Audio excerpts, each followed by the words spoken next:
नहीं की, औरत है इज़्ज़त वाली। इस्लाम ने कैद नहीं की, औरत है इज़्ज़त वाली। ये माँ बहन बेटी हर रिश्ते में है निराली।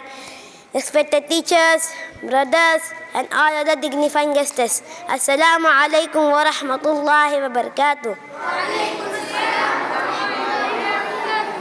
I am Muhammad Naushad of 5th class is going to deliver my views on place of women in Islam.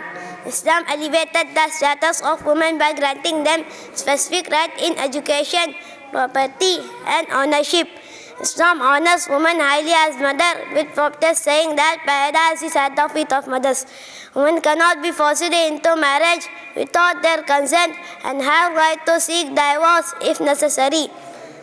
Women in the form of daughter, sister, mother, wife are highly respectable in Islam. A woman's earning and property remain hers only. Islam protects the honor and modesty of women and forbids injustice against them. In short, women should be treated with kindness, respect, love and mercy. Thank you. नरमी हया वफा की मूरत सब पर है भारी। नरमी हया वफा की मूरत सब पर है भारी। ये रहमतों की छाँव है, ये घर की रोशनी प्यारी। Thank you.